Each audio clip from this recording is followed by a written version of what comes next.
Actually చాలా days అయింది stage ముందు ఇలా మాట్లాడి, చైల్డ్హుడ్లో మాత్రమే.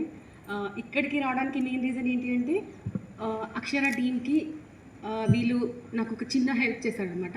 అది మీ అందరితో షేర్ చేసుకుందాం అనుకుంటున్నాను. యాక్చువల్లీ ఆమె mother of 2 kids, Karthikeya and తన కృష్ణ. చిన్నబాబు 4 years వరకు మాటలు సరిగ్గా రాలేదు. తను ప్రాపర్గా ఇది తింటా తాగుతా అని చెప్పడం కూడా రాకపోయేది.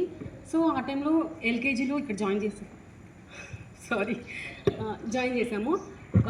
వీళ్ళకి చెప్పాను అనమాట, కొంచెం మాటలు రావు, కొంచెం చూసుకోండి అని చెప్పి.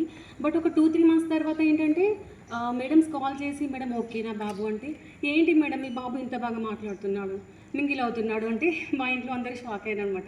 అంటే ఏంటి వాడు ఇంట్లో ఉన్నప్పుడు అసలు ఏం చెప్పకపోయేది కదా అని. బట్ మేడమ్స్ అన్నారు బాగా మింగిల్ అవుతున్నాడు, మాట్లాడుతున్నాడు అని చెప్పి. సో అప్పుడు నేను వాళ్ళకి అప్పుడు థ్యాంక్స్ చెప్పాను, బట్ ఇప్పుడు కూడా థ్యాంక్స్ చెప్తున్నాను. అసలు వాడు అలా మాట్లాడతాడు. యాజ్ ఎ మదర్గా నేను చాలా ఇచ్చాను, బట్ అసలు మాటలు రాక పూజలు కానీ చెప్తాం కదా. సో బట్ నేను ఇప్పుడు ఇంతమంది ముందు మాత్రం అక్షర టీమ్కి, సిద్ధార్థ సార్, ప్రియాంక మ్యామ్, మీ అందరికీ thank you so much. And ఈ మన స్పోర్ట్స్ చేస్తే ఆ రోజైతే మేమంతా ఇంకా కిడ్స్ అయిపోయాం. మాకు కొత్త ఫ్రెండ్స్ అయిపోయారు. ఇప్పుడు మేము కాంటాక్ట్లో ఉంటున్నాము, చిట్ చాట్ చేస్తున్నాము. దీనికి కూడా thank you so much. And మా హస్బెండ్ కానీ ఇంకెవరైనా ఫర్దర్గా స్కూల్ ఎలా అంటే మాత్రం 10th class వరకు మాత్రం అక్షరం నుండి తీసేది లేదు. ఫర్దర్గా వీళ్ళు ఏమైనా డెవలప్ చేస్తే అందులోనే వస్తాం, ఇంకా ఏమైనా చేస్తే అందులోనే వస్తాం. అంటే ఇలా సెట్ అయిపోయింది.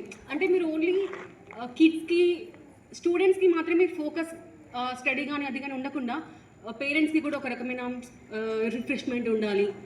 ఎవరు ఆలోచిస్తారండి చాలామంది. మేము మిడ్పల్లి, అక్కడ స్కూల్స్ ఉన్నాయి, బట్ స్టడీ మాత్రమే కాకుండా పిల్లలు ఫిజికల్గా, మెంటల్గా ఉండాలి అంటే మాత్రం ఈ యాక్టివిటీస్ ఉండాలి అని. చాలామంది మా పిల్లలకు గేమ్స్ అన్నప్పుడు నేబర్స్ అంటారు అనమాట, అదేంటి ఎప్పుడెప్పుడు మీకు గేమ్స్ పెడతారా అని చెప్పి. అంటే వాళ్ళ స్కూల్లో అవి లేవు. నాకు అప్పుడు అనిపిస్తుంది, ఓకే వీడ్ లక్, ఈ స్కూల్లో కిడ్స్కే కాదు పేరెంట్స్కి కూడా అన్ని గేమ్స్ ఉన్నాయని. Thank you so much. Okay, thank you.